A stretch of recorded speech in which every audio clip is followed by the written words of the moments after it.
Picture the color and movement that once filled this space. Maya nobles would have walked across these stones wearing elaborate costumes of jaguar pelts and bright feathers, their jade ornaments catching the sunlight. Commoners would have gone about their daily business, carrying baskets of corn and beans, leading children by the hand, stopping to chat with neighbors and friends. The sound of their language would have filled the air, an ancient form of the Maya languages still spoken by millions of people today. They would have called to each other in words that connected them to their ancestors and to the natural world around them. In Maya thinking, language itself was sacred, a gift from the gods that allowed humans to participate in the ongoing creation of the world.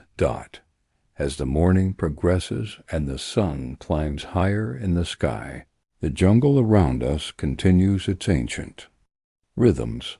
Somewhere in the distance, a toucan calls, its voice echoing off the stone surfaces of the temples. Butterflies dance through shafts of sunlight that pierce the canopy, their wings painted in colors so vivid they seem almost supernatural.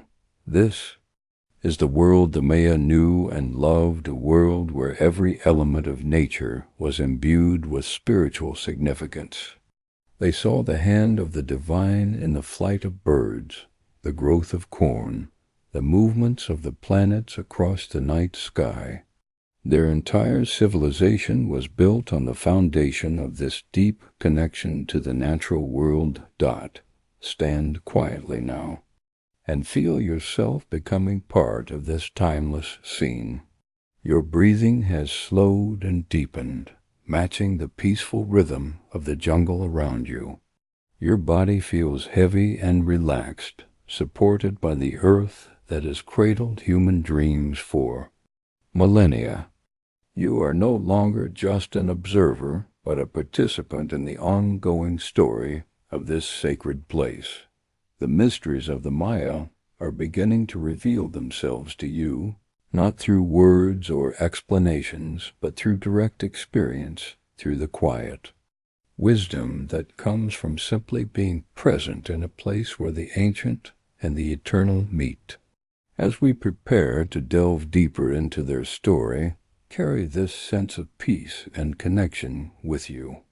It will serve as your guide through the wonders and mysteries that lie ahead. The first light of dawn is breaking through the canopy above you. You find yourself standing at the edge of what was once the greatest city of the Maya world, Tikal. The morning mist clings to the massive stone pyramids that rise before you, like sleeping giants, their ancient faces catching the golden rays of the rising sun. Temple 4. The tallest structure reaches nearly 200 feet into the sky, its summit lost in the morning clouds. As the sun climbs higher, its light slowly reveals the true scale of this place. What you see before you is not just a collection of ruins, but the remains of a metropolis that once housed over 100,000 people. Listen carefully to the sounds around you. The jungle is waking up. Somewhere in the canopy above, a howler monkey calls to its family, its voice echoing off the ancient stones. Colorful parrots flash between the trees, their wings catching the light like living jewels. The air fills with the sweet, humid scent of flowering vines and the rich earthiness of soil that has been undisturbed for centuries.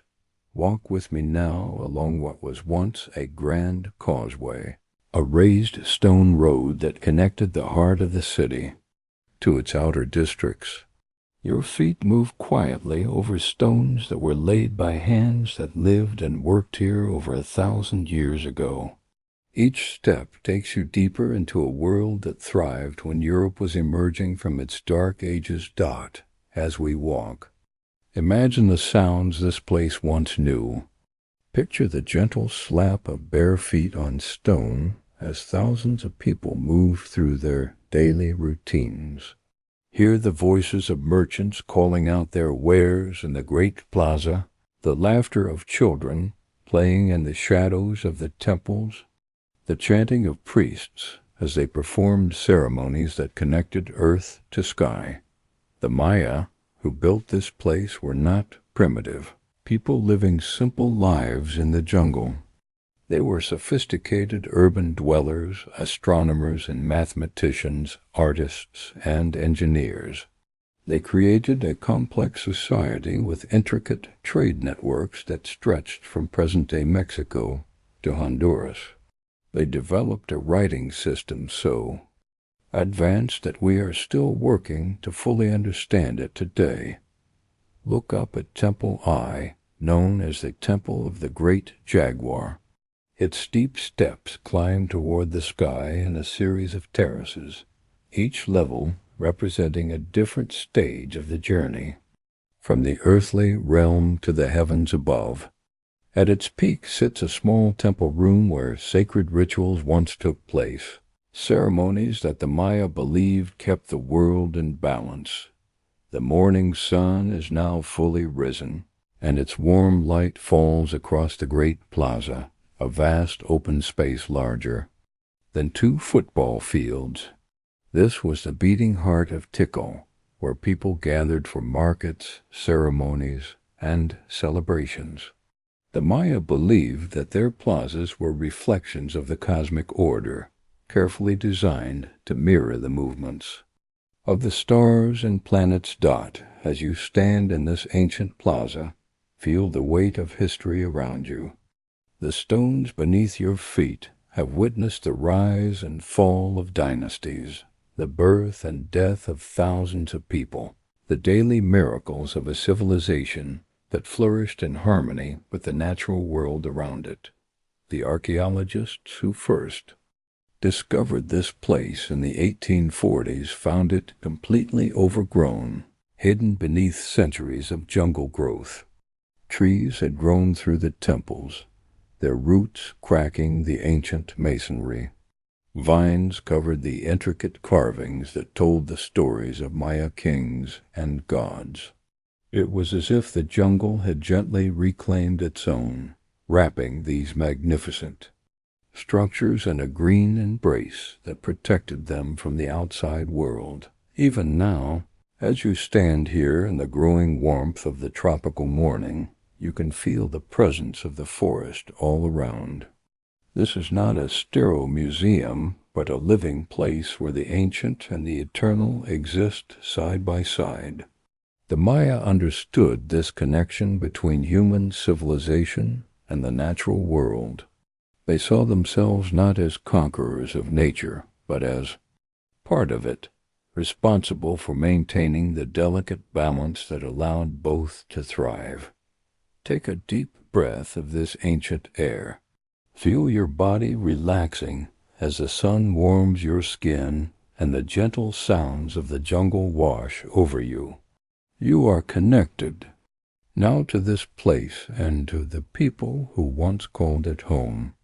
Their stories are about to unfold before you, mysteries that have puzzled scholars for generations, secrets written in stone and preserved in the memories of their descendants who still live in these lands today. The sun climbs higher, and the mist begins to lift from the forest floor. But let us linger here a while longer, allowing ourselves to truly absorb the magnitude of this place and the peaceful energy that still emanates from these ancient stones. Move with me now toward the North Acropolis, a complex of temples and palaces that served as the royal heart of Tikal for over 1,000 years. As we approach, notice how each structure seems to grow organically from the jungle floor, as if the Maya architects were working in partnership with the natural world rather than trying to dominate it. The stones themselves tell stories. Run your hand along the weathered limestone blocks, feeling the texture that time and tropical rains have carved into their surfaces. These blocks were quarried from the bedrock beneath the city, shaped by skilled craftsmen using tools of stone and bone, then carried by human hands to their final resting places in these magnificent structures. Imagine the dedication this required. No wheels, no beasts of burden, no metal tools. Yet somehow, the Maya managed to create architectural marvels that rival anything built by their contemporaries in other parts of the world. Each stone was placed with precision, each angle calculated to create not just beautiful buildings, but sacred spaces that served as bridges between the human and divine realms. As we stand in the shadow of these towering temples, listen to the symphony of the jungle around us. The rhythmic chirping of insects creates a natural percussion, while exotic birds add their melodic calls to the mix. High above, spider monkeys swing through the canopy with an acrobatic grace that would have delighted the Maya, who saw these creatures as messengers between the earthly and celestial worlds. The morning air is growing warmer now, carrying with it the rich perfume of tropical flowers. Orchids bloom in the crooks of ancient trees, their delicate petals a stark contrast to the massive stone structures around them. This intermingling of the natural and the built environment reflects the Maya worldview, where sacred and secular, human and natural, were not separate categories but different aspects of a unified whole. Walk with me along the base of Temple 2, known as the Temple of the Mask. Its name comes from the enormous carved faces that once adorned its facade representations of Maya deities whose watchful eyes looked out over the plaza below. Though time and weather have softened these features, you can still sense their presence, still feel the power they once held over the imaginations of the people who gathered here. The Maya believed that their temples were not just buildings, but living entities, sacred mountains that connected the three levels of their universe: the underworld below, the earthly realm where humans lived, and the 13 levels of heaven above. When Maya priests climbed these steep stone steps, they were literally ascending toward the gods, carrying with them the prayers and offerings of their people. Pause here for a moment and feel the ancient reverence of this place. Close your eyes and let your other senses take over. Feel the warmth of the sun on your skin, the gentle movement of air that carries the scent of earth and growing things. Hear the soft whisper of leaves as a breeze moves through the canopy overhead. This is the same sun that warmed Maya farmers as they tended their crops, the same wind that cooled Maya children as they played in the plaza. The plaza itself stretches out before us like a vast stone sea, its surface worn smooth by countless feet over countless generations. During Tikal's golden age, this space would have been alive with activity.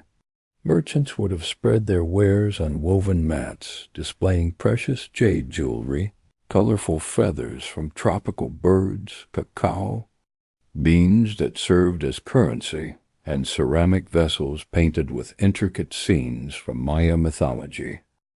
Welcome, dear travelers, to mystic bedtime stories, where ancient wisdom meets the peaceful embrace of sleep. I am here to guide you through stories that have shaped our world, told in the gentle whispers that help quiet the mind and soothe the soul.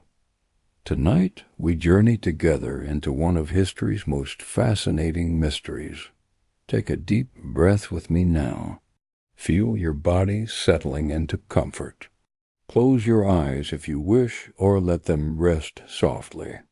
Tonight, we're going to walk together through time, back to a civilization that still whispers its secrets through the emerald shadows of the jungle.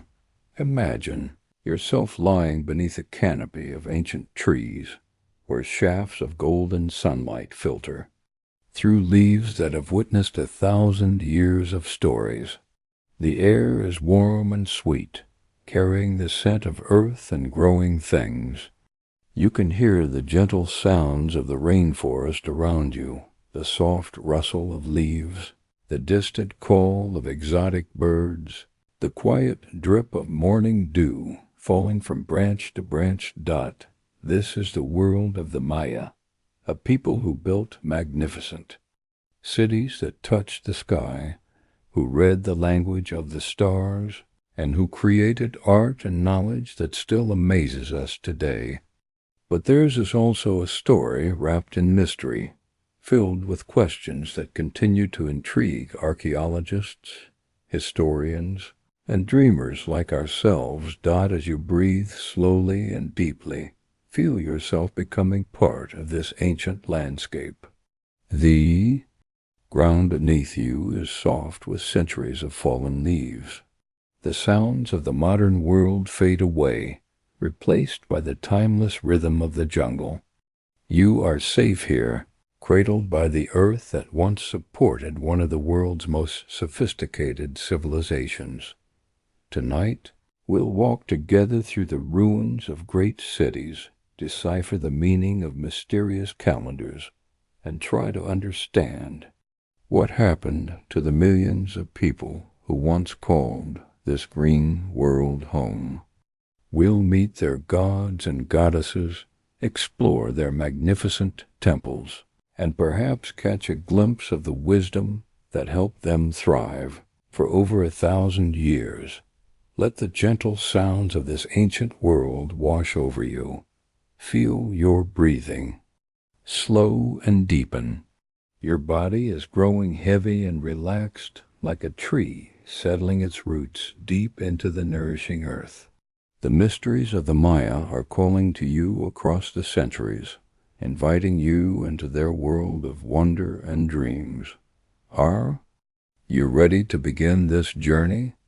Let us step together into the misty dawn of Tikal, where the great pyramids rise like stone mountains toward the stars, and where the echoes of an extraordinary civilization still resonate through the humid air of the Guatemalan jungle. As the morning light grows stronger and filters through the emerald canopy above us, let us pause to ask the question that has fascinated scholars and dreamers for generations. Who were the Maya? The answer, like the people themselves, is far more complex and beautiful than you might imagine. First, let us dispel a common misunderstanding. The Maya did not disappear. They are not a lost civilization that vanished mysteriously into the jungle mists.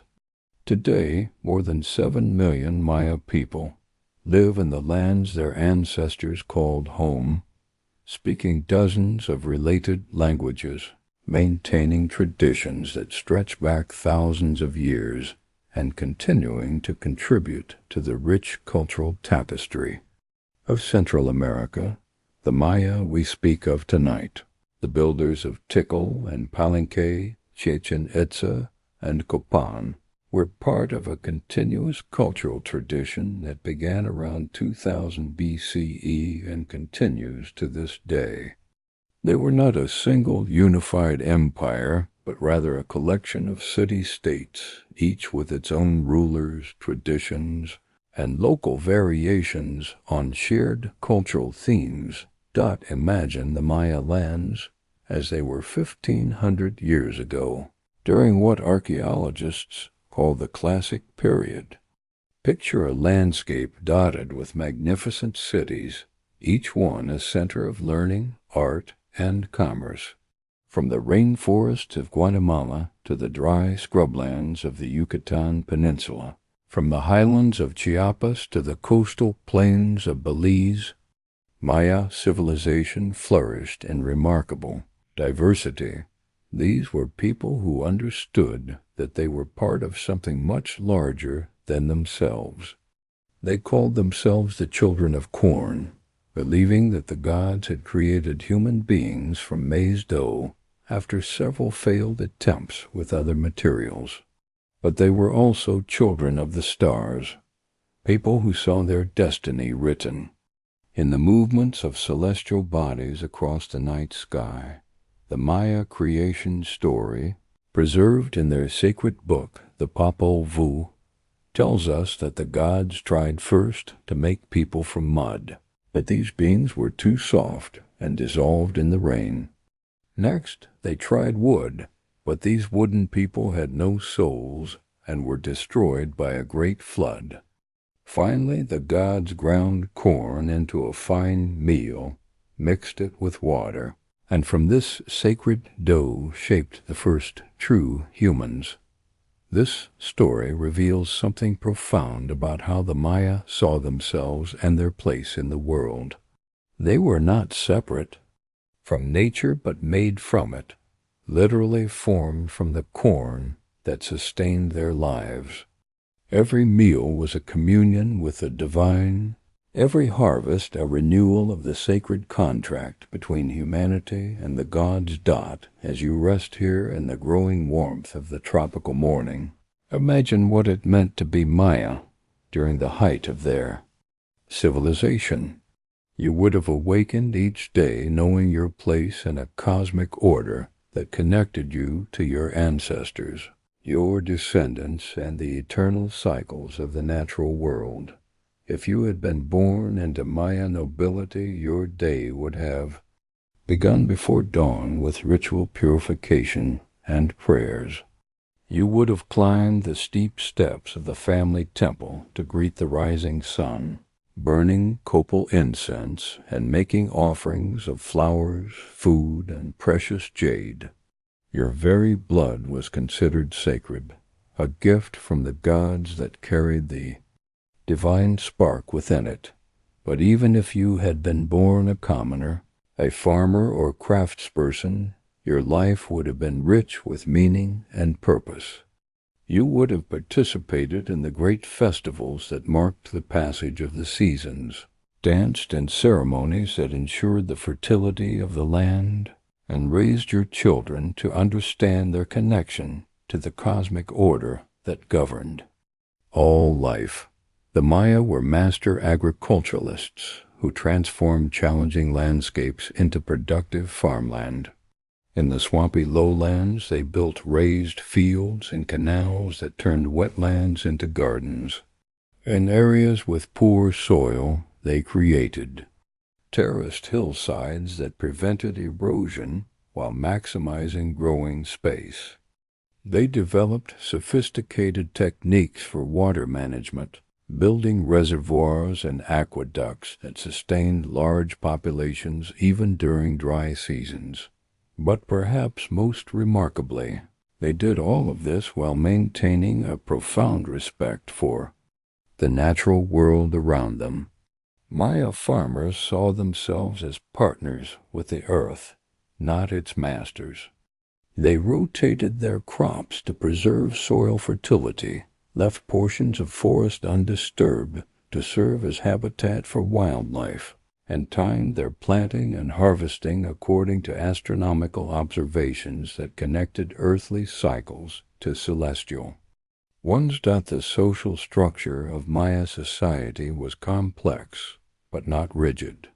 While there were certainly distinctions between nobles and commoners, there was also remarkable social mobility for those who showed talent in specialized skills. A gifted artist could rise to serve in royal courts. A skilled astronomer could become a trusted advisor to kings, and exceptional warriors could earn noble status through their achievements in battle. Maya cities were centers of learning, where knowledge was preserved and transmitted across generations.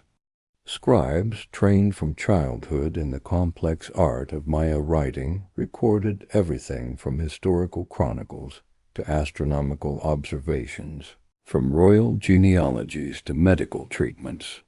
These scholar priests were the keepers of Maya wisdom, responsible for maintaining the calendars that governed religious and agricultural life, trade, Networks connected Maya cities across vast distances, carrying not just goods but ideas, technologies, and cultural innovations. Maya merchants traveled dangerous jungle paths and treacherous mountain passes to exchange local products for exotic materials from distant lands. Obsidian from volcanic highlands was traded for shells from coastal waters, jade from river valleys was exchanged for colorful feathers from tropical forests. These trade relationships meant that Maya civilization was never isolated or inward-looking. Ideas flowed freely between communities, leading to rapid innovations in art, architecture, astronomy, and mathematics.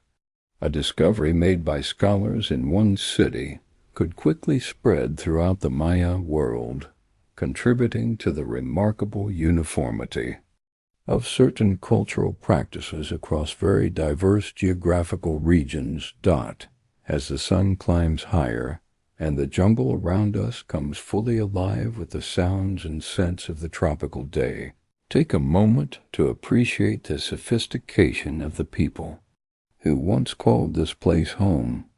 They were not primitive forest dwellers, but members of one of the world's most advanced civilizations, people who achieved remarkable things through their deep understanding of natural cycles and their commitment to living in harmony with the world around them. The Maya understood something that we are only now beginning to rediscover, that human societies thrive when they work with natural systems rather than against them, when they see themselves as part of the web of life rather than separate from it.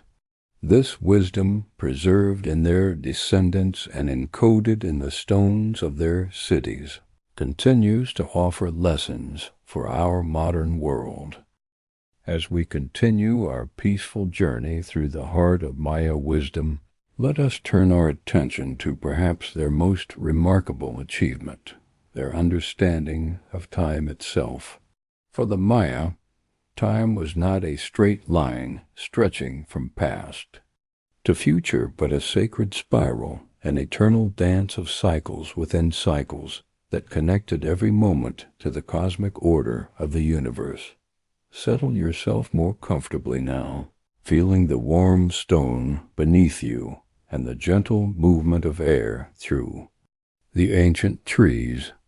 Close your eyes and imagine time not as the relentless tick of a clock, but as the slow, rhythmic breathing of the earth itself, the patient turning of celestial wheels that govern the cycles of life, death, and rebirth. The Maya developed not one calendar, but several interlocking systems that worked together like the gears of a cosmic machine. Each calendar tracked different aspects of existence, from the practical needs of agriculture to the sacred rhythms of religious ceremony, from the movements of planets to the personal destiny of individuals. The most sacred of these was the Chukan, a 260-day cycle that formed the spiritual heartbeat of Maya civilization. This calendar combined 20-day names with 13 numbers, creating a sequence that repeated every 260 days. Each day had its own unique energy, its own spiritual significance, its own gifts and challenges for those born under its influence. Picture the Maya daykeeper, a wise elder who served as the keeper of the calendar and the interpreter of times. Meaning, each morning this sacred specialist would consult the complex calculations that revealed the spiritual nature of the day ahead. Was it a good day for planting? For beginning a journey? For conducting a marriage ceremony? The Zoscan held the answers to all these questions and more. The day names themselves tell us much about how the Maya saw the world around them. Emix, the crocodile, represented the primordial waters from which all life emerged. Ik, the wind, spoke of the breath of the gods that animated all living things. Akbo, the night, acknowledged the importance of darkness and rest in the cycle of existence. Each name carried layers of meaning that connected daily life to cosmic truth, running alongside. The sacred Sokan was the Hab, a solar calendar of 365 days that tracked the agricultural year and the seasons. This calendar was divided into 18 months of 20 days each, plus 5 additional days called the Waib that were considered especially sacred and potentially dangerous. During the Waib, the Maya believed that the boundaries between the human world and the spirit realm became thin, requiring special rituals and precautions. But the true genius of Maya timekeeping lay in how these two calendars worked together. The Sokan and the Hab Mekshid like two wheels of different sizes, creating a larger cycle called the calendar round that repeated every 52 years. This was considered a complete lifetime, a full journey through all the possible combinations of sacred and solar time. Imagine celebrating your calendar round birthday, the day when the same combination of Diukan and Haba positions returned that had marked your birth. This was an occasion of great significance, a time when Maya people would reflect on the journey of their lives and prepare for the wisdom that came with having witnessed a complete cycle of time. As you rest herein, the dappled sunlight filtering through the canopy above, feel yourself becoming part of these ancient rhythms. Your heartbeat synchronizes with the slow pulse of cosmic time. Your breathing matches the eternal cycles that the Maya understood so well. There is no hurry here, no rush toward some distant deadline, only the peaceful flow of moments that connect you to all moments that have ever been or ever will be. But the Maya understanding of time extended far beyond even these sophisticated calendar systems. They also tracked what they called the long count, a linear system that could record dates stretching back to the creation of the current world and forward to its eventual transformation. This calendar began on a date that corresponds to August 11, 3114 BCE in our modern system, marking what the Maya believed was the beginning of the current cosmic age. The long count was organized in cycles of increasing size, like nested wheels within wheels. A day was called a Kin. 20 Kins made a winal, 18 unals made a ton, 20 tons made a Katon, and 20 Katons made a bakton. Each level represented a different scale of cosmic time, from the immediate experience of daily life to the vast epochs that measured the ages of the world. It was this long count system that led to the modern misunderstanding about Maya prophecies of the end of the world in 2012.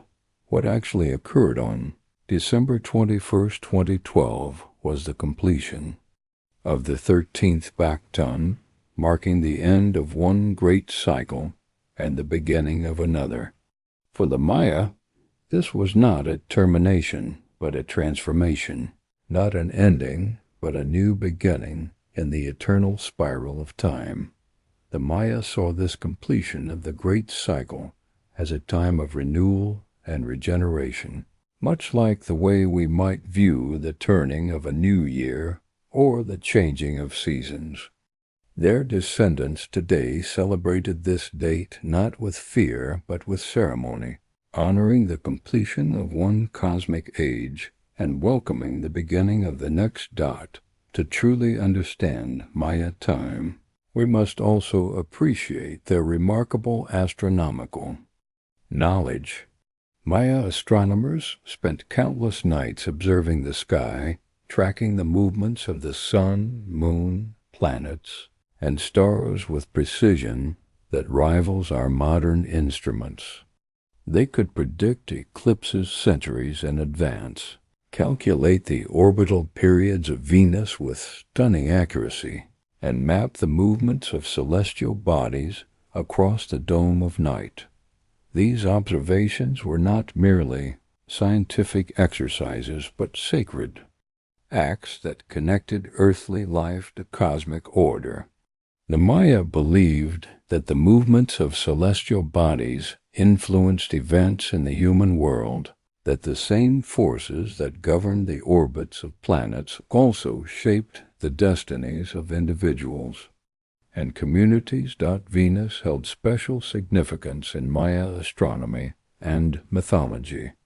They tracked its movements as both morning and evening star, understanding that these were the same celestial body appearing at different times and positions. Venus was associated with warfare and sacrifice, and Maya rulers often timed military campaigns to coincide with significant points in the planet's cycle. The moon, too, played a crucial role in Maya timekeeping and ceremony. They developed lunar calendars that tracked the moon's phases with remarkable precision, using this knowledge to time agricultural activities, religious ceremonies, and royal events.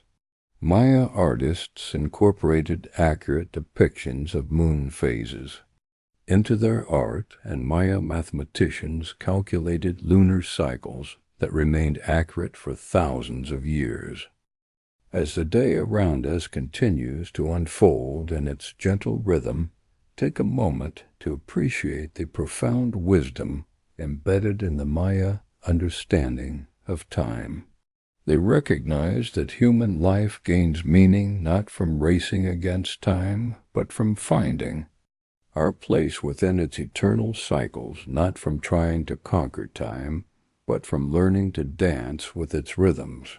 The Maya calendar system taught that every moment is sacred, that every day carries its own unique gifts and challenges, that every life unfolds within larger patterns that connect individual experience to cosmic purpose. This understanding brought a deep sense of peace and belonging to Maya people, a knowing that they were part of something magnificent and eternal. In our modern world, we often feel disconnected from natural cycles, alienated from the rhythms that once gave human life its meaning and structure. But here, in this ancient place where time moves like honey, and the calendar wheels still turn in their eternal dance, we can remember what it feels like to be part of the cosmic order that the Maya understood so well. Let yourself sink deeper into this timeless peace, feeling the weight of centuries settling around you like a comfortable blanket. The Maya calendars are still turning, still marking the passage of sacred time, still connecting each moment to the eternal patterns that govern all existence.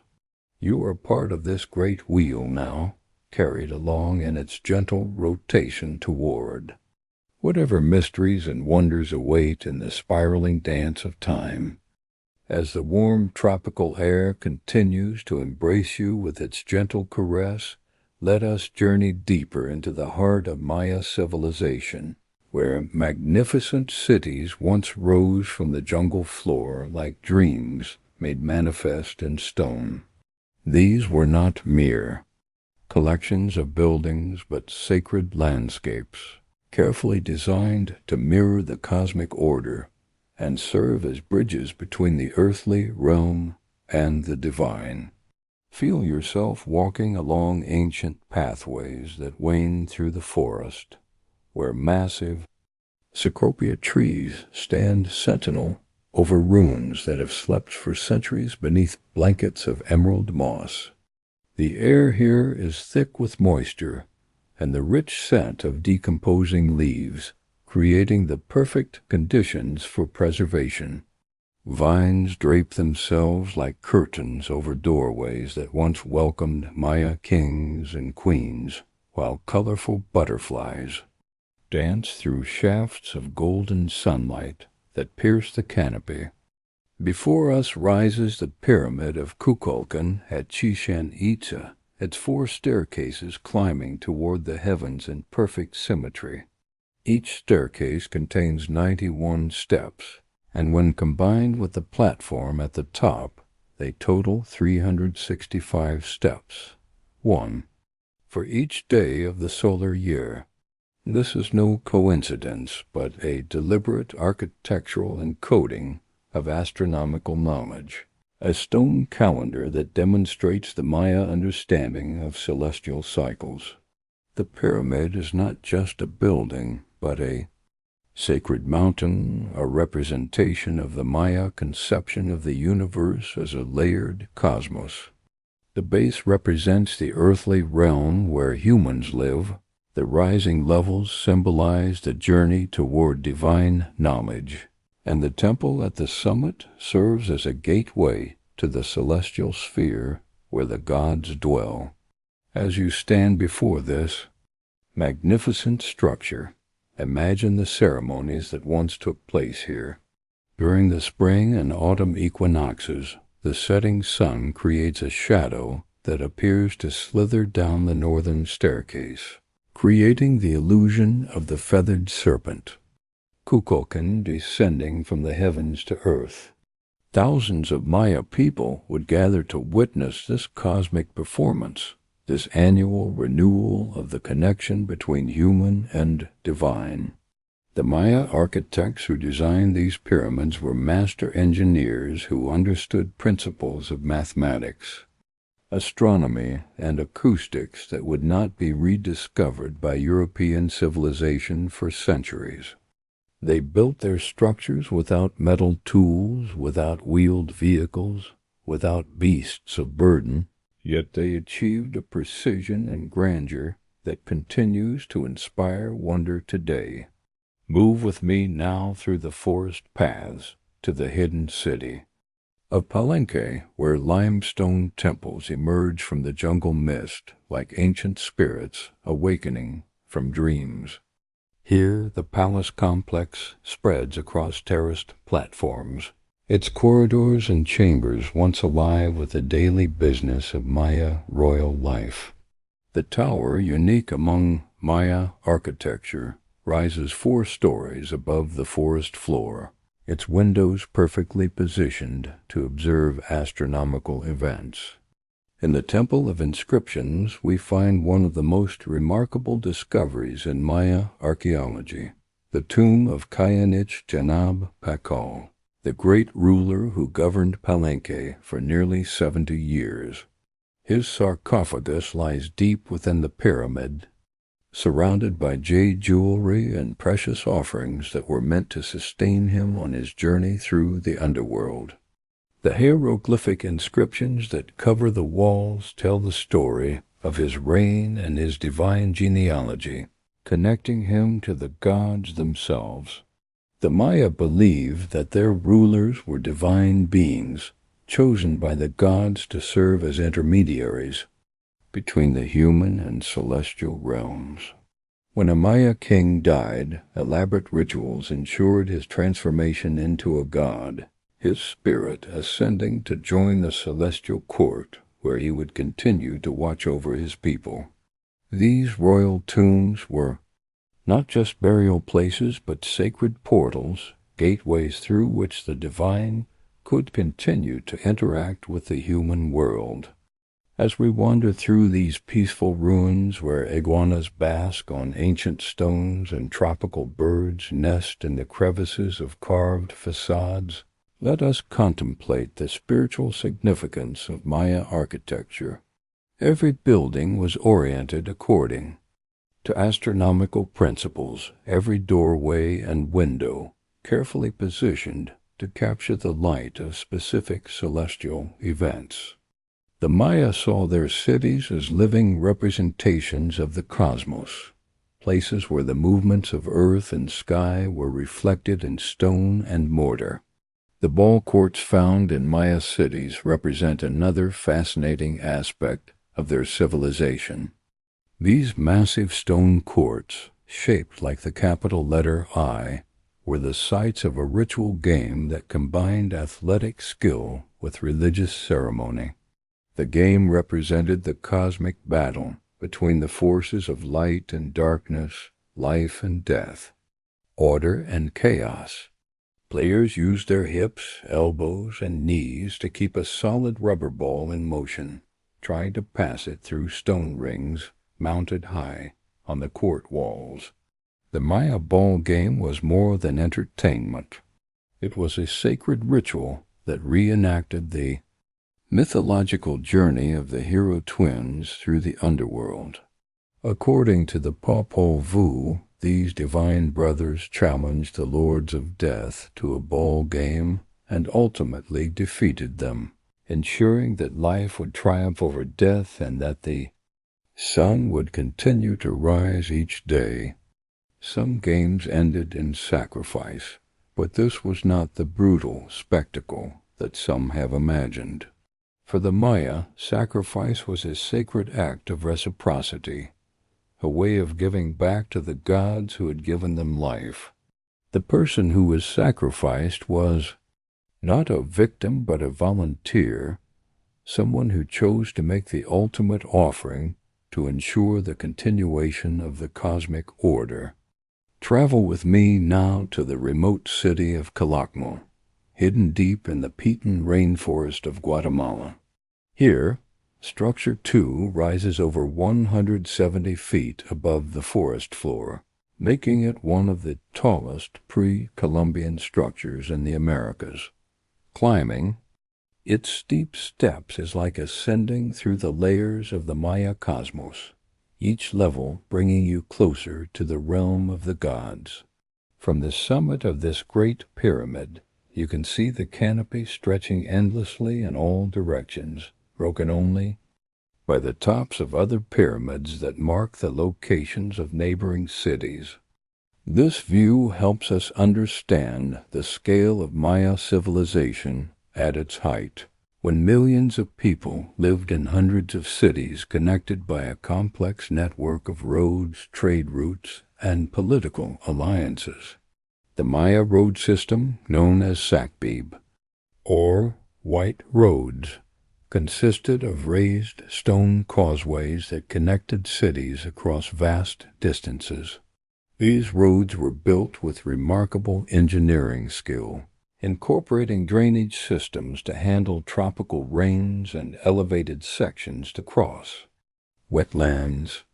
Some roads stretched for over 60 miles, demonstrating the Maya commitment to maintaining connections between their communities.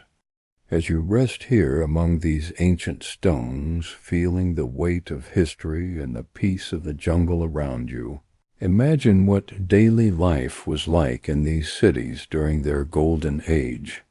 The plazas would have been filled with the sounds of commerce and ceremony, the chatter of merchants selling their wares, the laughter of children playing games, the rhythmic chanting of priests conducting rituals. The Maya cities were not just administrative centers, but vibrant communities where art, science, and spirituality flourished together. Workshops produced exquisite jade jewelry, colorful textiles, and intricate pottery decorated with scenes from Maya mythology. Scholars in the royal courts made astronomical observations, calculated calendar correlations, and recorded historical events in beautiful hieroglyphic books. But perhaps most remarkably, these cities were designed to live in harmony with the natural environment that surrounded them. Maya architects incorporated existing trees into their building plans, created gardens that provided both beauty and sustenance, and built water management systems that worked with natural drainage patterns rather than against them. The Maya understood that their cities were not separate from nature, but part of it, temporary arrangements of stone and mortar that would eventually return to the earth that had given them birth. This understanding gave their architecture a sense of humility and grace, a recognition that all human achievements are part of the larger cycles of creation and dissolution that govern all existence. As the afternoon light filters through the canopy above, casting dancing shadows on the ancient stones around you, feel yourself becoming part of this eternal cycle. Your breathing slows and deepens, matching the peaceful rhythm of the forest. Your body relaxes into the embrace of the earth, supported by the same ground that once sustained the magnificent civilization of the Maya. The cities may be silent now, their plazas empty of the crowds that once filled them, but their spirit lives on in the stones themselves, in the mathematical principles that guided their construction, in the astronomical knowledge that determined their orientation, and in the sacred purpose that gave them meaning. You are a witness to this enduring legacy, a guardian of the wisdom that sleeps within these jungle-covered ruins. In the quiet moments before dawn, when the first light touches the carved stones of ancient temples, we find ourselves drawn to one of the Maya's most profound mysteries. Here, etched into limestone and painted on bark paper, lie symbols that dance between art and language, between the known and the unknowable. The Maya script flows like water across stone surfaces, each glyph a small universe of meaning. Unlike our familiar alphabet, these symbols pulse with life, combining pictures and sounds in ways that speak to something deeper than mere communication. They are windows into a mind that saw the world as interconnected, where every mark held power, every line carried sacred intent. Imagine running your fingers along the weathered surface of a stela, feeling the grooves where ancient scribes carved their thoughts into eternity. These weren't just words on stone. They were prayers, made visible, histories transformed into art, mathematics given form. The Maya understood that to write was to create, and to create was to participate in the ongoing story of the universe. The scribes who created these glyphs were more than writers. They were keepers of time, weavers of cosmic narratives.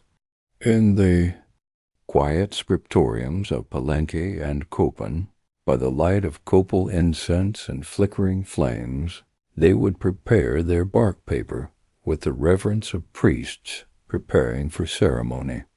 Each sheet of amate paper was sacred, each brush stroke a meditation. Picture the patience required to create just one codex.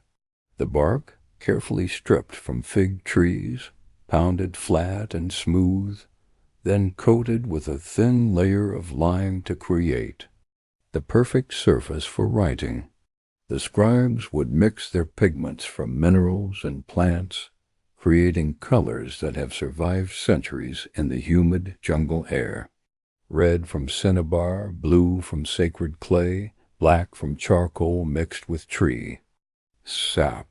The script itself moves in elegant columns, reading left to right, top to bottom, like rainfall cascading down temple walls. Each glyph block contains multiple elements, sometimes a main sign accompanied by smaller affixes that modify its meaning. It's as if each word is a small architectural structure, built with careful attention to balance and proportion. Some glyphs are clearly recognizable as the things they represent. A jaguar head for the word balam, a hand for actions involving touch or creation. Others are more abstract, representing sounds that, when combined, form the syllables of spoken Maya. The scribes were linguistic architects, building words from both meaning and sound, creating a writing system that could capture the full richness of their language. But here's where the mystery deepens. Despite decades of breakthrough discoveries, despite the brilliant work of scholars who have unlocked much of the Maya code, there remain glyphs that whisper secrets we cannot yet understand. They sit in the codices and on the monuments like patient teachers waiting for us to develop the wisdom to hear what they're trying to say. Consider the Dresden Codex, that remarkable book of bark paper that survived the Spanish conquest and now rests in a German library. Its pages overflow with astronomical calculations, ritual instructions, and prophecies. Yet scattered throughout are glyphs that seem to shimmer with meanings just beyond our grasp. They remind us that the Maya mind worked in ways we're still learning to appreciate.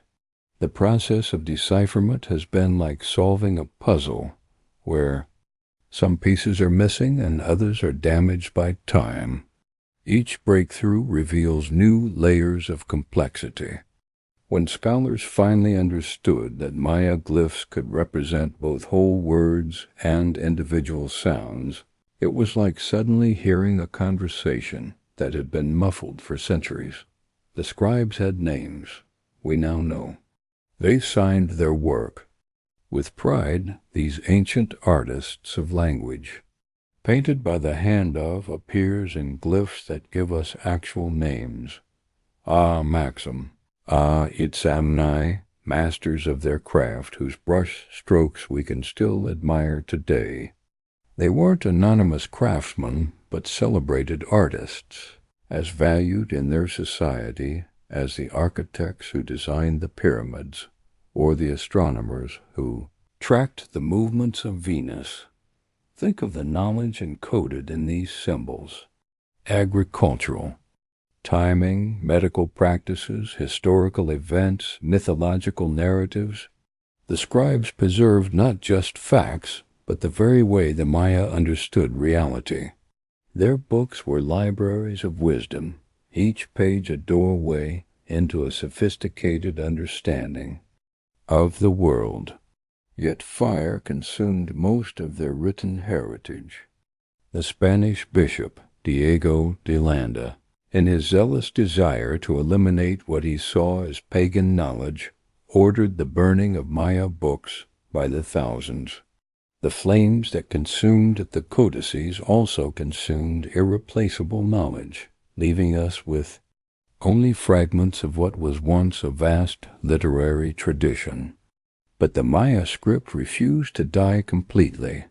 It lived on in the memories of the people, in the carvings that were too numerous to destroy, in the ritual practices that continued in secret.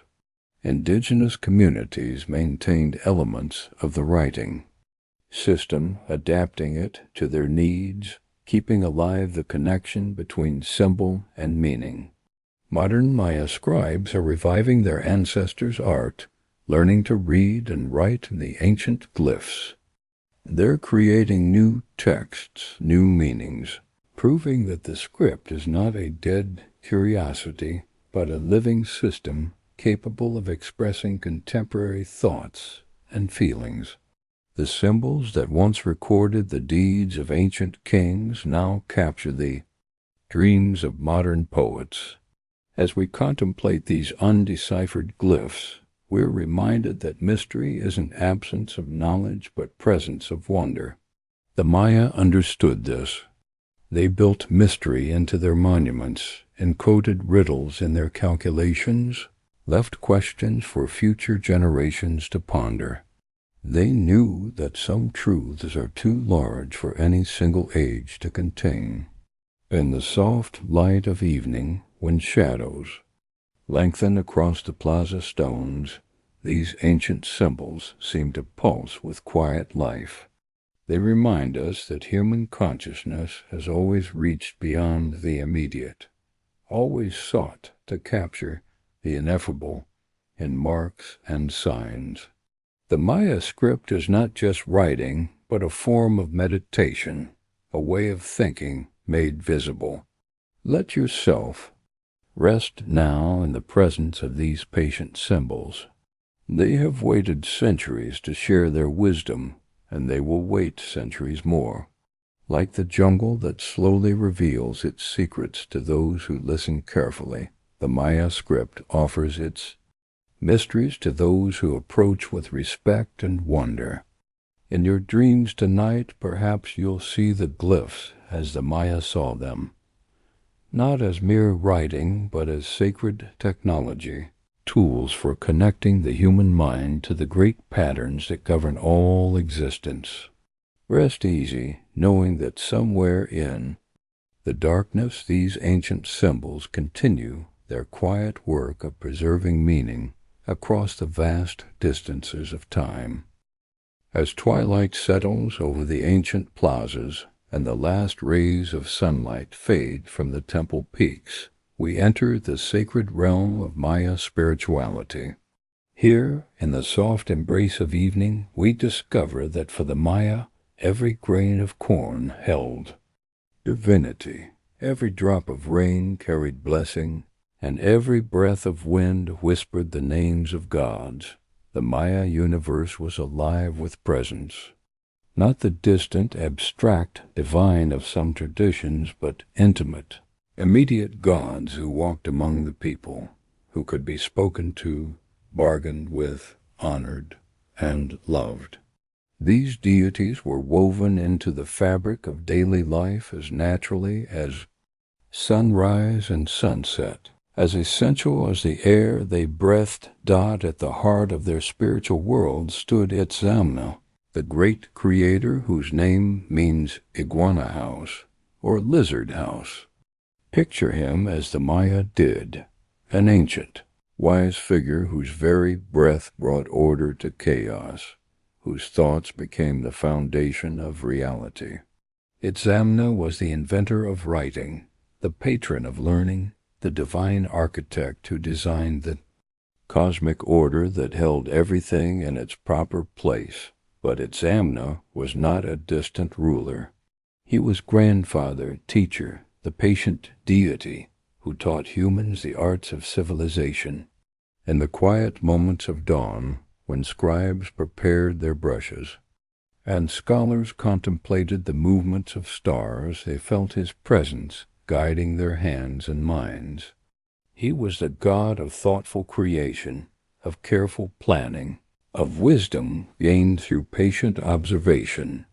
Then there was Chak, the rain god whose importance cannot be overstated in a land where water meant life or death.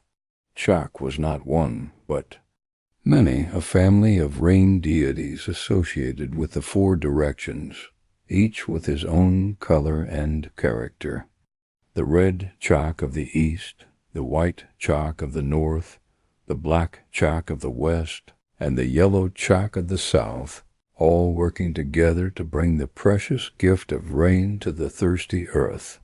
Listen carefully to the evening sounds around you, and you might hear what the Maya heard in thunderstorms, the voice of Chak speaking from the clouds.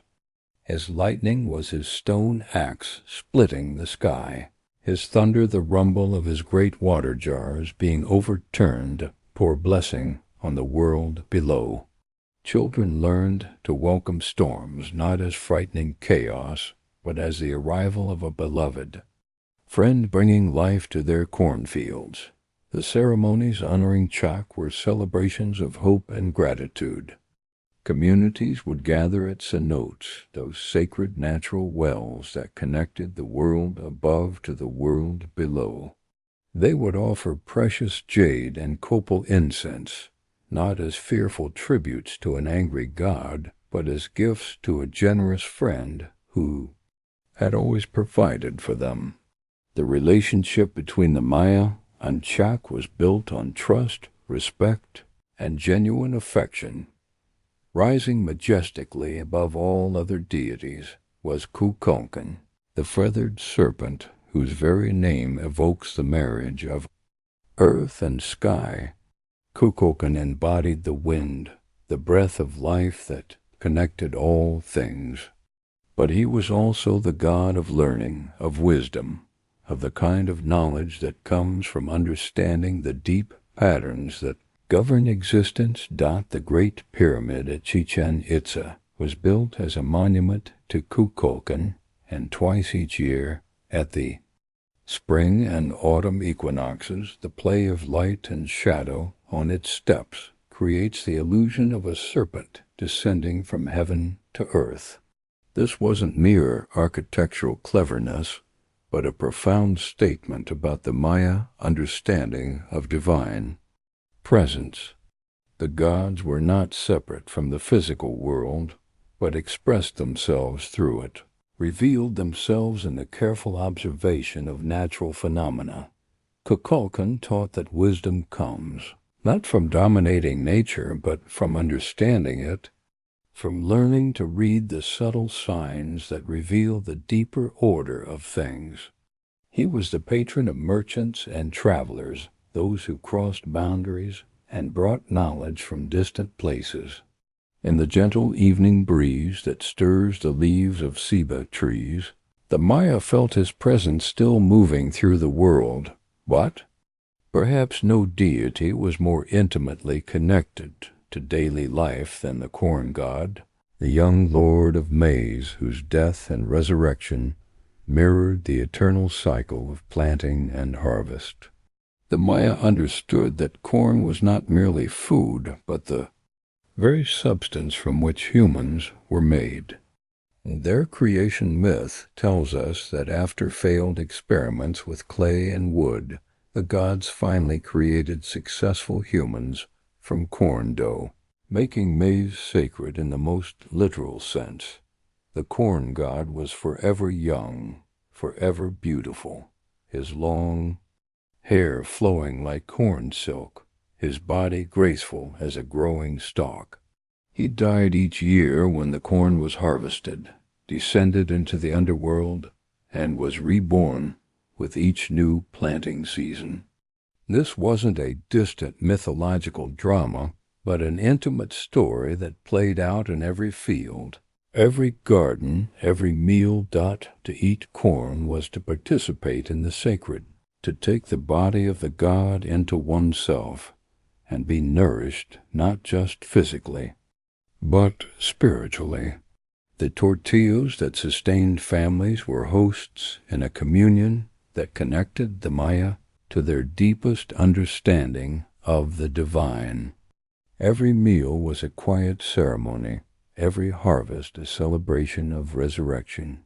The underworld, Xibalba, was not the hell of punishment that many other cultures imagined, but a realm of testing and transformation. The gods of Xibalba were not evil but challenging, not destructive but educative. They presented the souls of the dead with puzzles to solve, games to play, tests of wit and courage that prepared them for rebirth. The hero twins, Hanapu and Zbalank, the great mythological figures of Maya tradition, descended into Xibalba, not as damned souls but as champions, showing by their example that death was not an ending but a passage, a necessary journey in the great cycle of existence. Their story, preserved in the Popol Vuh, taught that every human life was a heroic journey, every death a transformation rather than a termination. The moon goddess Ixchel presided over childbirth, healing, and the cycles of fertility that govern both human and agricultural life. She was the divine midwife, the cosmic weaver who helped bring new life into the world and guided it through its changes. Women in labor called upon her protection, and healers invoked her wisdom when gathering medicinal plants by moonlight in the gentle radiance of evening light. Ixchel's presence was everywhere, in the healing herbs that grew in forest clearings, in the skilled hands of midwives attending births, in the patient wisdom of grandmothers teaching young women the mysteries of their bodies and their power. She represented the divine feminine not as abstract principle, but as immediate, practical blessing. The jaguar gods ruled the night, powerful protectors who guided the sun through its dangerous journey through the underworld. They were the patrons of rulers and warriors, but also of shamans and healers who worked with the powerful forces of transformation. The jaguar represented not just strength, but the kind of strength that comes from understanding darkness, from being able to see clearly even in the deepest night. For the Maya, these deities were not distant powers to be feared, but family members to be honored, friends to be trusted, teachers to be learned from. They were present in every aspect of life, in the rain that nourished crops, in the wind that carried messages, in the corn that sustained communities, in the cycles of birth and death that connected all generations. The ceremonies honoring these gods were not desperate attempts to appease angry powers, but joyful celebrations of ongoing relationships. Families would gather to share food. Communities would come together to dance and sing, and in these moments of connection, the presence of the divine was as real and immediate as the warmth of the fire or the taste of fresh tortillas. As you settle into the peaceful rhythm of evening, let yourself feel the presence of these ancient gods, not as foreign deities, but as expressions of the sacred that exists everywhere around us, in the rain that waters gardens, in the grain that nourishes bodies, in the wind that carries the scent of flowers, in the cycles of rest and renewal that govern all life. The Maya gods continue their patient work of blessing the world. Rest now, in the knowledge that you are held by the same forces that sustained the Maya for thousands of years. The corn grows, the rain falls, the wind blows, and the great cycles of existence continue their eternal dance. You are part of this dance, connected to its rhythm, blessed by its continuance. In the deepening quiet of evening, when shadows grow long and the jungle begins its nocturnal symphony, we encounter one of archaeology's most haunting mysteries.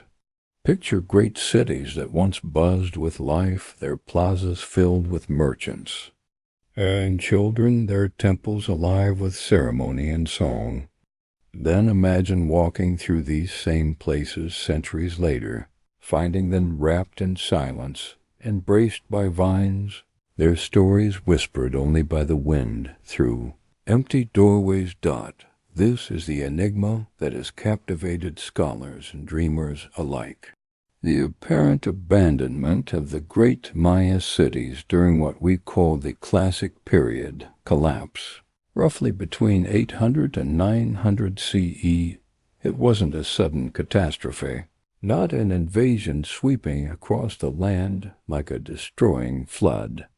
Instead, it was something far more mysterious, a gradual withdrawal that has left us with more questions than answers. The great city of Tikal, once home to perhaps 100,000 people, tells this story in its silent stones. Archaeological evidence shows that by 900 CE, the population had dwindled to perhaps a tenth of its former size. The grand plazas that once hosted markets and ceremonies grew quiet. The ball courts where ritual games connected earth and sky fell silent. The scribes who had recorded the deeds of kings and the movements of planets simply stopped carving new dates into stone. But here's what makes this mystery so compelling. There's no evidence of conquest, no layers of ash suggesting destruction. By fire, no mass graves indicating plague or warfare. The cities weren't destroyed. They were simply, quietly left behind.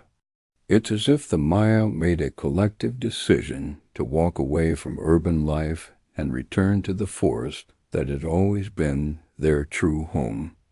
Copan, that jewel of Maya civilization in what is now Honduras, experienced a similar fate. The hieroglyphic stairway, with its 2,200 glyphs telling the history of the dynasty, records events up to 763 CE, then falls silent. The last dated monument was erected in 822 CE, and after that, the archaeological record suggests the city was gradually abandoned, left to the patient reclamation of the jungle. Scholars have proposed many theories for this great withdrawal, each one capturing part of the truth, but none fully explaining the mystery. Climate change played a role, certainly. Tree ring studies and lake sediment cores tell us that the Maya experienced a series of severe droughts during the 9th century, perhaps the worst in 1,000 years.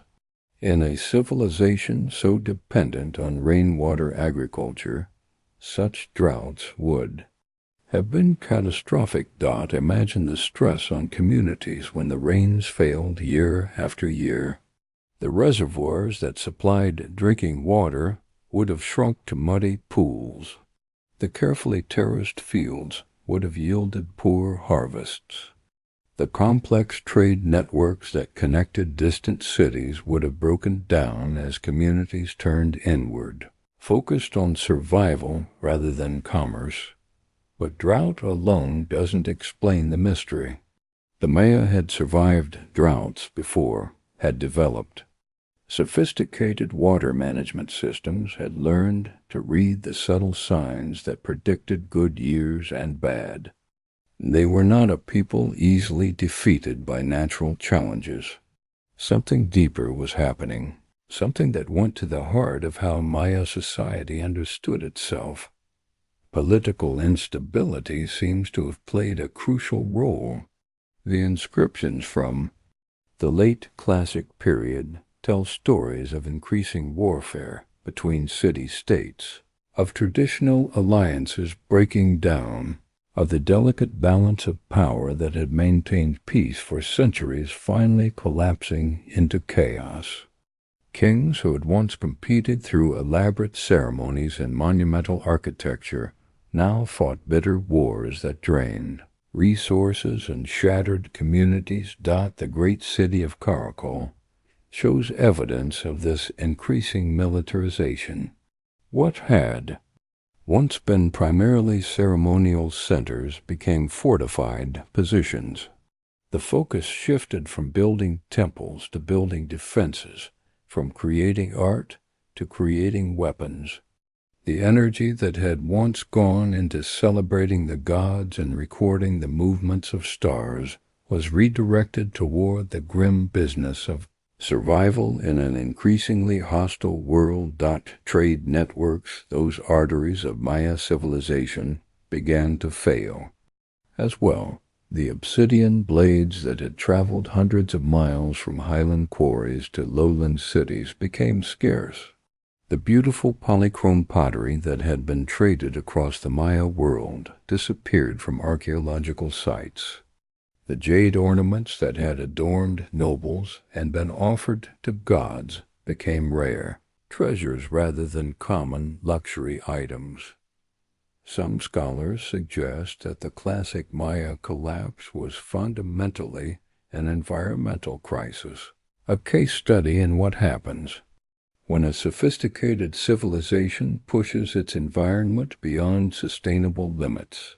The Maya had achieved remarkable population densities, had transformed vast areas of forest into agricultural land, had built massive cities in regions that could barely support them. The forest that had once seemed inexhaustible began to show signs of stress. Soil erosion increased as hillsides were cleared for agriculture. Water sources became contaminated as growing populations strained sanitation systems. The delicate balance between human needs and natural capacity that had sustained Maya civilization for centuries finally tipped toward crisis. Yet even this explanation feels incomplete. The Maya were master ecologists, people who had learned to live in harmony with their environment for millennia. Their agricultural systems were sophisticated and sustainable. Their cities were designed to work with natural water cycles rather than against them. They understood better than most the importance of maintaining balance between human needs and natural limits. Perhaps the collapse was not really a collapse at all, but a transformation, a conscious choice to abandon the increasingly complex and stressful urban lifestyle in favor of a return to older, simpler ways of living. The jungle that had been pushed back to make room for cities had never gone away, had always been there at the edges, offering an alternative to urban complexity. Archaeological evidence suggests that while the great cities were being abandoned, rural populations remained stable or even increased. The Maya didn't disappear. They dispersed.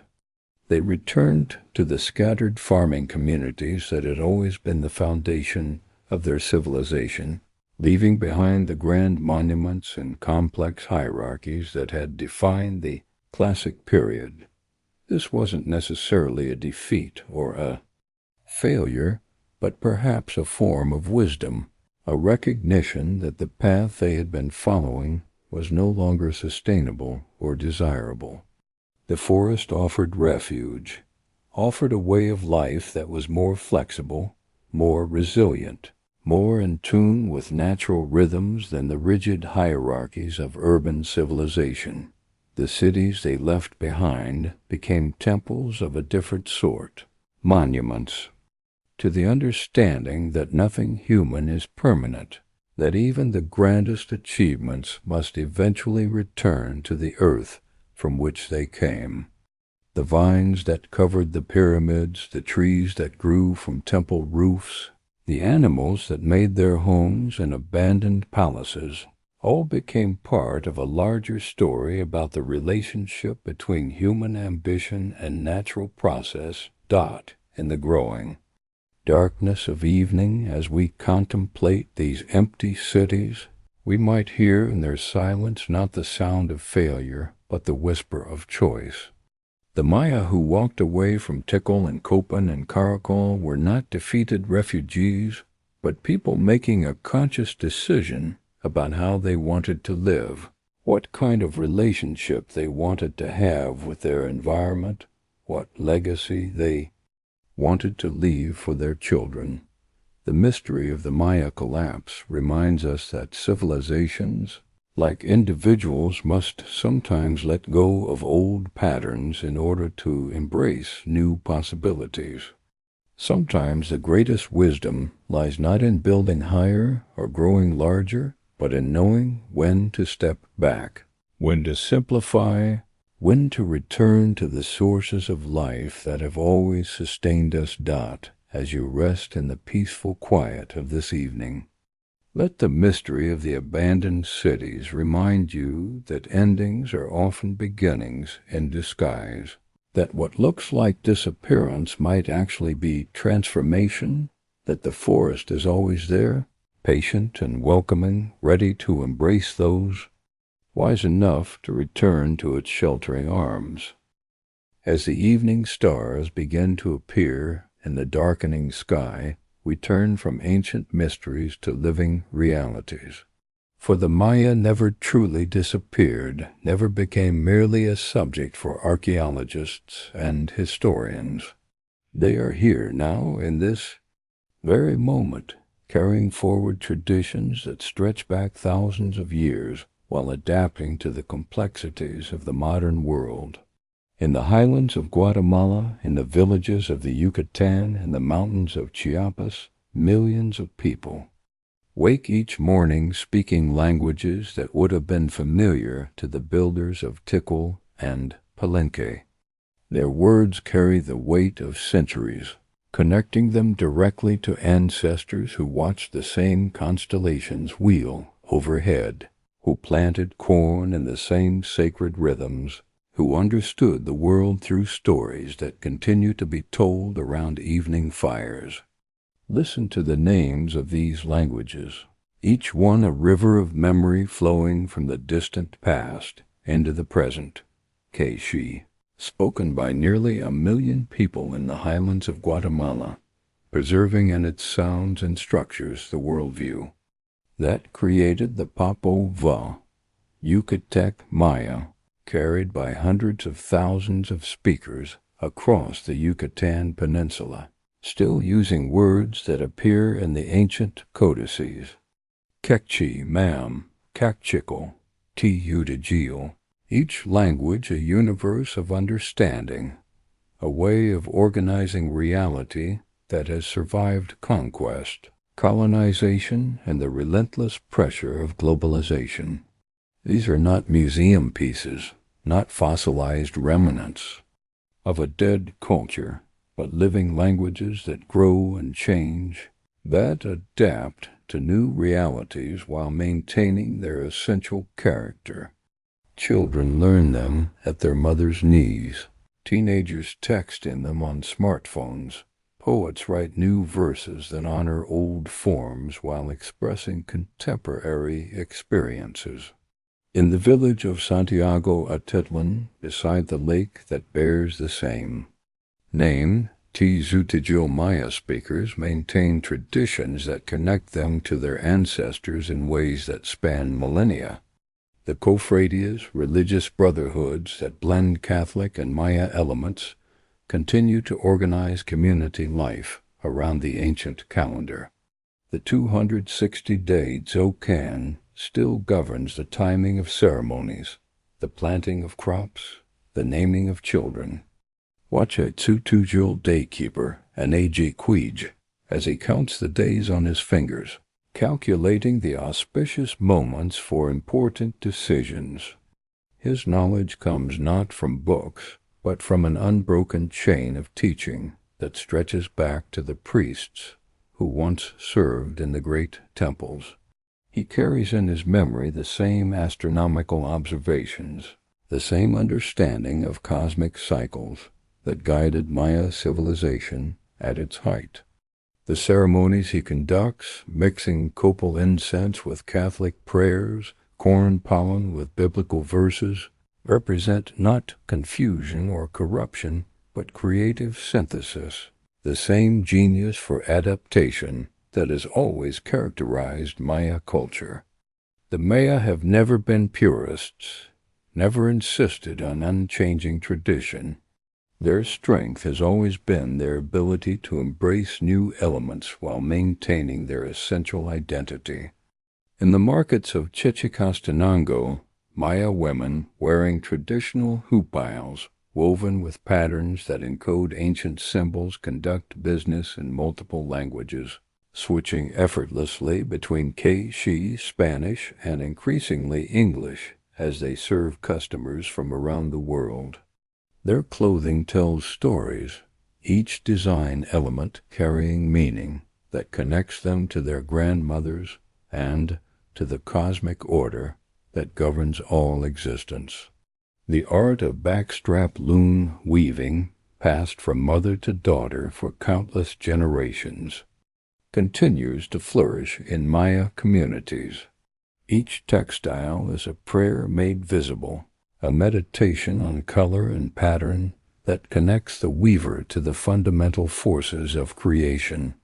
The geometric designs that appear in these modern weavings echo motifs found on ancient Maya pottery, a visual language that has remained remarkably consistent across the centuries. But Maya continuity is not just about preserving the past. It's about creative engagement with the present and future. Maya intellectuals write novels and poetry that explore what it means to be indigenous in the 21st century. Maya activists work to protect environmental resources that their communities have stewarded for millennia. Maya scholars study their own culture with the same rigor that outsiders have applied, but with the added insight that comes from lived experience. The Universidad Rafael Landivar in Guatemala City has become a center for Maya studies, where indigenous scholars research their own traditions using both ancient knowledge and modern academic methods. They're developing new orthographies for Maya languages, creating educational materials that honor traditional knowledge while preparing students for contemporary careers, building bridges between ancient wisdom and modern challenges. Maya communities have also become powerful voices in environmental protection. Their traditional understanding of the interconnectedness of all life makes them natural advocates for sustainable development and ecological preservation. In the Lacandon rainforest of Chiapas, Maya communities work with international organizations to protect some of the last remaining tropical forests in North America, not as backward-looking conservationists, but as forward-thinking stewards who understand that human and natural communities flourish together or perish separately. The corn that sustained their ancestors continues to be central to Maya identity, but now it carries additional significance as communities resist genetically modified varieties that threaten traditional agricultural practices. Maya farmers have become guardians of genetic diversity, maintaining heirloom varieties of corn that represent thousands of years of careful selection and adaptation. In the ceremony of planting, when Maya farmers place seeds in the earth with prayers and offerings, they participate in the same sacred act that their ancestors performed, but with new awareness of its global significance. They understand that their small fields are part of a larger struggle to maintain food sovereignty, to preserve agricultural knowledge that industrial farming has forgotten, to keep alive ways of relating to the land that offer alternatives to purely extractive approaches. Modern Maya communities also grapple with the challenges of migration and diaspora. Economic pressures force many young people to leave their ancestral villages, to seek work in Guatemala City or Mexico City or even in the United States. But they carry their culture with them, establishing Maya communities in urban centers, teaching their children the languages and traditions of their grandparents even in settings far removed from the mountains and forests where those traditions were born. In Los Angeles, Maya immigrants from Guatemala maintain their cultural identity through weekend gatherings where traditional music is played, where children learn to count in K-share ma'am, where the Tzukan calendar continues to mark important moments in community life. They demonstrate that Maya culture is not bound to specific geographic locations, but travels with the people who carry it in their hearts and minds. The challenges facing Maya communities are real and serious. Languages are under pressure from Spanish and English. Traditional knowledge faces competition from modern educational systems that often dismiss indigenous ways of knowing. Economic pressures force difficult choices between cultural preservation and material advancement. Yet there's also unprecedented opportunity. The Internet allows Maya speakers separated by vast distances to maintain contact and share knowledge. Digital archives preserve traditional stories and songs for future generations. Young Maya people use social media to celebrate their identity and connect with others who share their heritage. Maya artists are gaining international recognition, not as representatives of a dying culture, but as contemporary voices offering fresh perspectives on universal themes. Their work appears in galleries and museums around the world, contributing to global conversations about identity, tradition, and change. As we rest in the gentle darkness of evening, we can take comfort in knowing that the Maya voice continues to enrich the human chorus. Their languages still carry ancient wisdom into modern conversations. Their ceremonies still connect human communities to cosmic rhythms. Their understanding of the interconnectedness of all life offers guidance for a world struggling with environmental crisis and social fragmentation. The Maya have survived conquest, colonization, and marginalization, not by rigid resistance to change, but by creative adaptation, by maintaining their essential identity while embracing new possibilities. They remind us that tradition is not a museum piece to be preserved unchanged, but a living stream that nourishes present communities while flowing toward unknown futures. In your dreams tonight, you might hear the sound of Maya voices raised in song, speaking languages that have survived the rise and fall of empires, carrying forward understandings that the world still needs to hear. Rest knowing that the wisdom of the ancestors lives on, not in ruins and relics, but in the hearts and minds of people who continue to see the world through Maya eyes, who continue to count the days, who continue to plant corn with prayers, who continue to weave the ancient patterns into the fabric of contemporary life.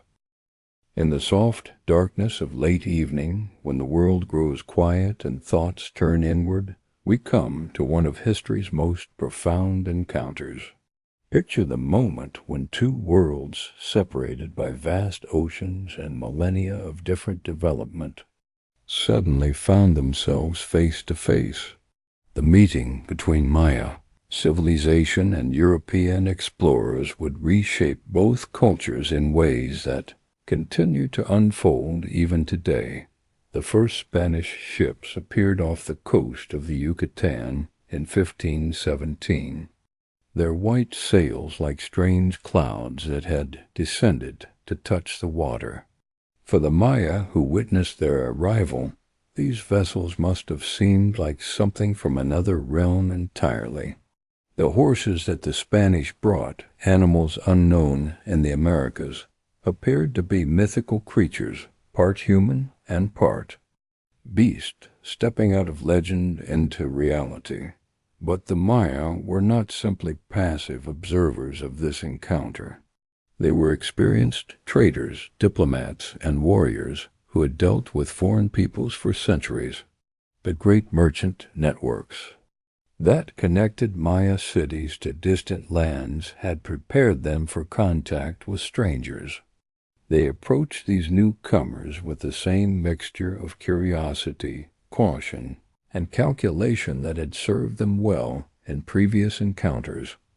Hernan Cortes, landing on the island of Cozumel in 1519, found not primitive villagers but sophisticated people who possessed books, complex calendars, and architectural achievements that rivaled anything in Europe.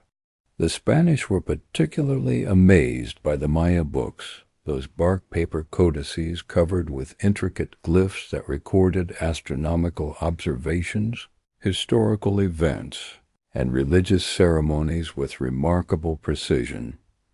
Yet it was precisely this sophistication that made the encounter so tragic.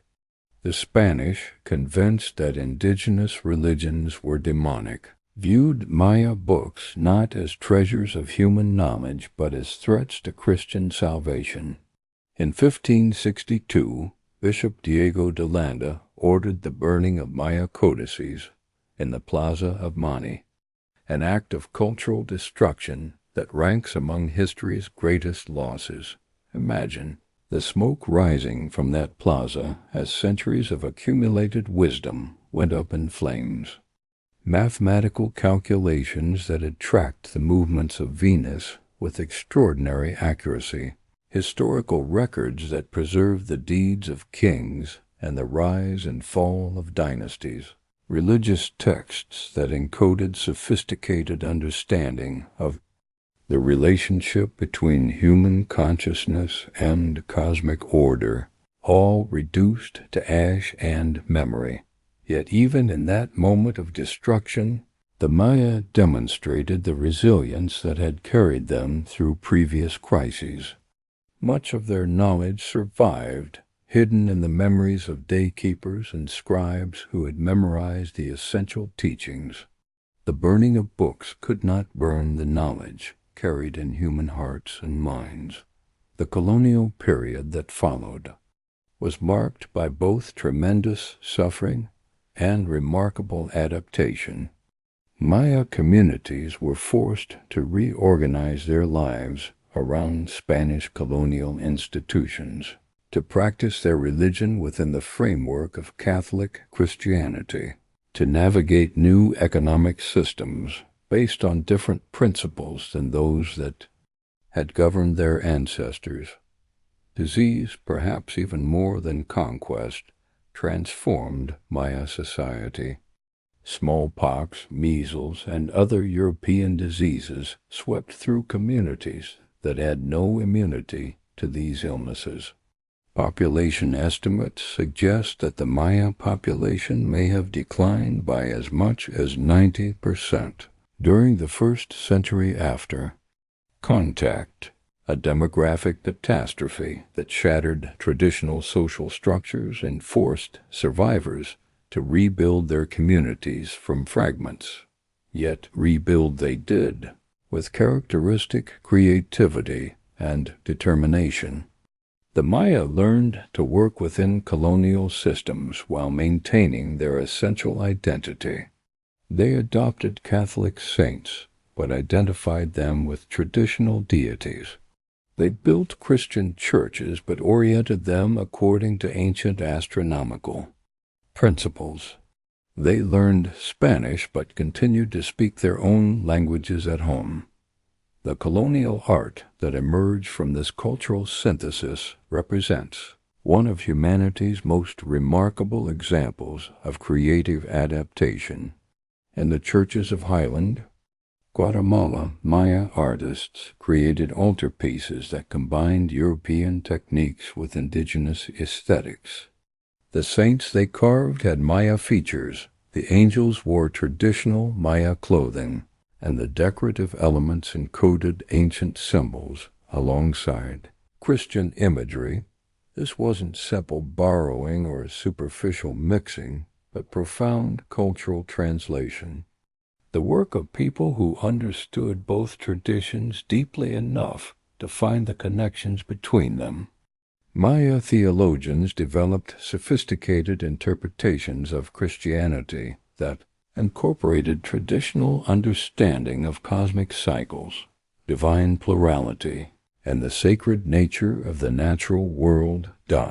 The independence movements of the 19th century brought new challenges and opportunities for Maya communities. While the end of Spanish rule promised greater autonomy, the new nation-states that emerged often proved even more assimilationist than the colonial regime had been. Liberal governments inspired by European ideas of progress and modernization viewed indigenous cultures as obstacles to national development. Yet Maya communities persisted, adapting once again to new circumstances. They learned to navigate republican institutions, to use legal systems to protect their lands and rights, to engage with national and international markets while maintaining their cultural distinctiveness. The same flexibility that had allowed them to survive the colonial period served them well in the modern era. The 20th century brought both unprecedented threats and remarkable opportunities for Maya cultural revival. Government policies aimed at forced assimilation reached their peak during the mid-century, when children were forbidden to speak Maya languages in schools and traditional practices were actively suppressed.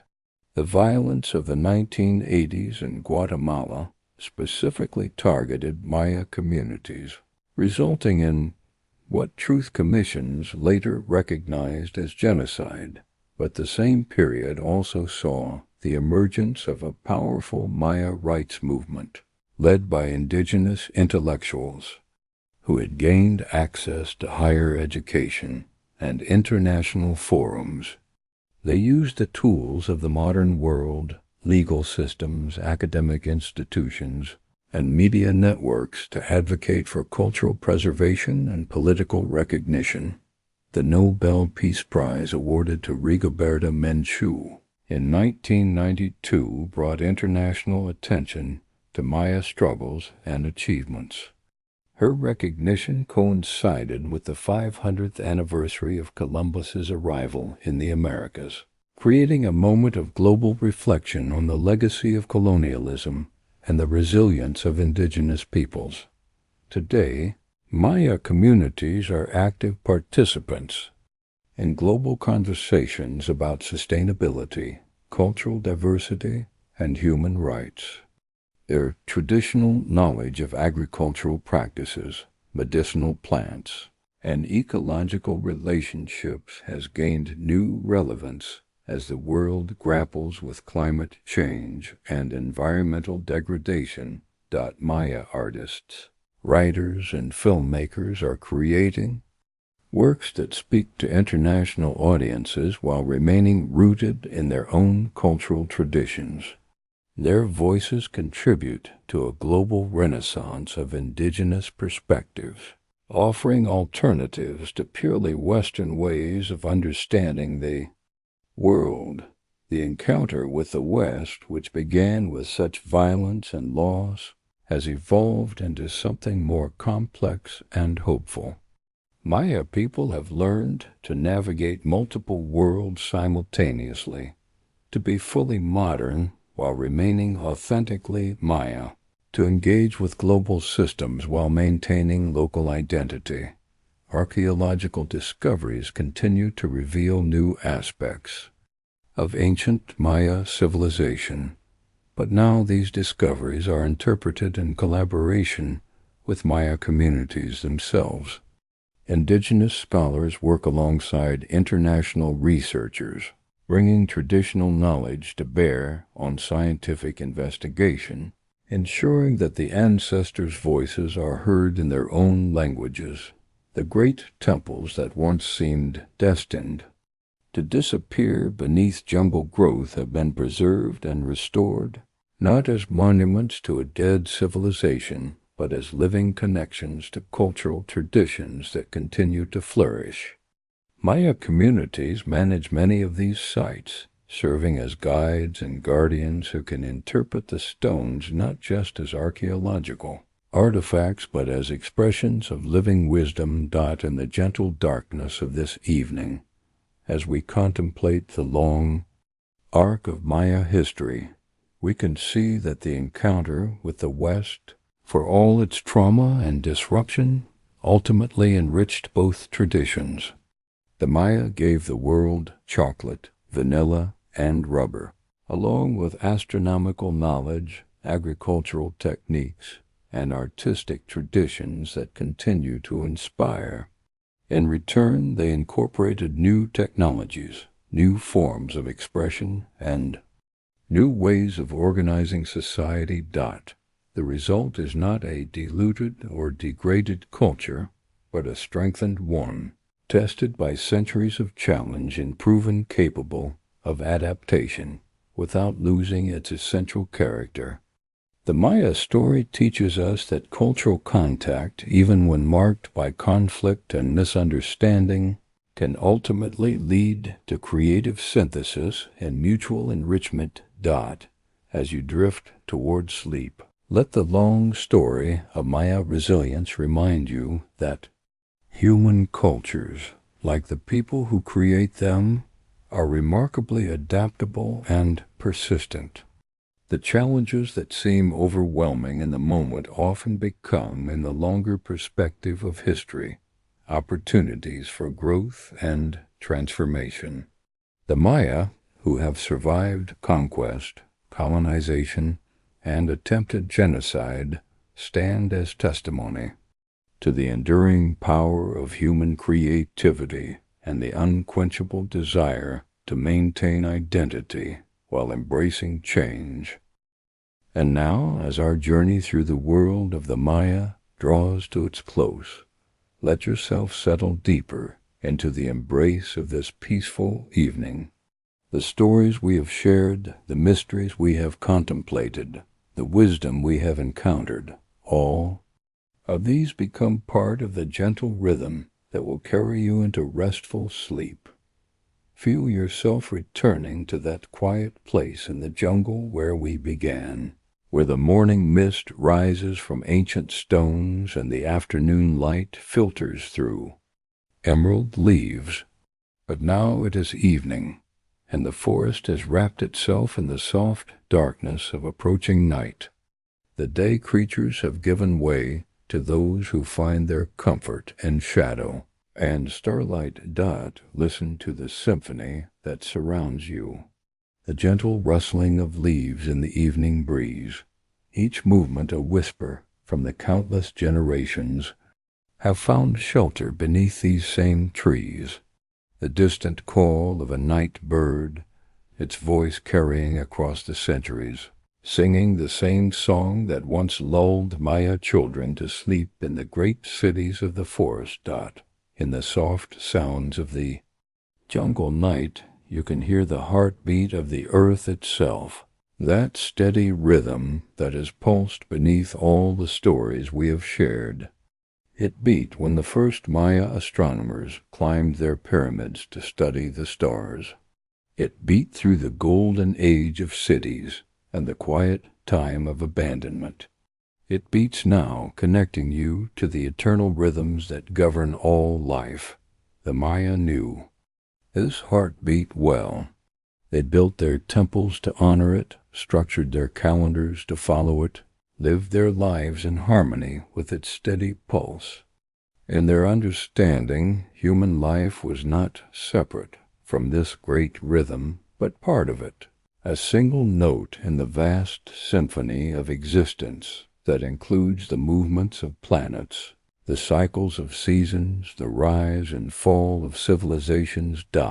As you breathe in the fragrant air of the jungle night, let that ancient understanding settle into your own heart. Feel how your breathing naturally synchronizes with the gentle sounds around you, how your heartbeat finds its place in the larger rhythm that connects all living things. This is the gift the Maya offered to the modern world, this remembrance of our place in the great web of existence. The glyphs carved in stone may be silent now, but their message continues in the whisper of wind through leaves, in the patient growth of trees reclaiming temple walls, and the cycles of rain and sun that nourish all life. The Maya understood that the most important truths are written not in books, but in the living world itself, in patterns so fundamental that they continue long after the civilizations that first recognized them have transformed into something new. Let yourself feel held by this ancient wisdom, supported by the understanding that you are part of something much larger and more enduring than any individual life or civilization. The same forces that guided Maya astronomers in their observations, that inspired Maya artists in their creations, that sustained Maya farmers in their planting, continue to operate in your own life, offering guidance and comfort to those who learn to listen. The mysteries we have explored together, the questions that remain unanswered, these too are part of the gift. The Maya knew that some truths are too large to be fully grasped by any single mind, too deep to be completely understood by any one generation. They built mystery into their monuments and wonder into their calculations. leaving space for future discoveries, future insights, future moments of recognition. In the growing darkness, you can feel the presence of all those who have rested in this same peace before you. Maya mothers singing lullabies to their children, Maya elders sharing stories around evening fires, Maya dreamers finding guidance in their sleep. Their presence is not gone but transformed, woven into the fabric of the forest night, part of the eternal now that holds all moments in its gentle embrace. The corn still grows in fields tended by Maya hands. The calendar still marks the passage of days as it has for millennia. The descendants of the temple builders still look up at the same stars their ancestors charted with such precision. The story continues not as repetition but as evolution, each generation adding new chapters while honoring the wisdom of those who came before. As sleep begins to claim you, let yourself be carried by this continuity, this sense of being part of a story that began long before your birth and will continue long after your individual chapter has ended. This is not a diminishment, but an expansion, a recognition that your life participates in something magnificent and enduring. Feel your body relaxing completely now, releasing the day's tensions and concerns. Your breathing becomes slower, deeper, matching the unhurried rhythm of the forest around you. Your thoughts become softer, less defined, like morning mist gradually dispersing in the first light of dawn. The Maya believed that sleep was a form of sacred journey, a time when the soul could travel to other realms and receive guidance from ancestors and spirits. Let yourself trust in this ancient wisdom, surrendering to the natural process that has carried human consciousness into restorative rest for countless generations. In your dreams tonight, you may find yourself walking through temple plazas where the stones still hold the warmth of ancient ceremonies. You may hear voices speaking in languages that connect you to the deepest roots of human culture. You may see patterns in the stars that reveal truths too subtle for waking consciousness to grasp. Or perhaps your dreams will be simply peaceful, filled with the gentle sounds we have shared, the rustling leaves and distant bird calls, the soft rhythm of your own breathing synchronized with the eternal heartbeat of the earth. Either way, you will rest in the knowledge that you are held by the same forces that sustained the Maya for thousands of years, that continue to sustain all life, that will carry you safely through the night and into the promise of tomorrow. Sleep now peacefully and deeply, cradled by the wisdom of the ancients, blessed by the continuity that connects all generations, at home in the vast, loving embrace of the living world. The jungle keeps its patient vigil, the stars continue their ancient dance, and you rest in the heart of the great mystery that the Maya knew so well, the mystery of being fully present in a universe that is itself a form of consciousness, dreaming all of existence into being. Rest well, and let the dreams carry you where they will.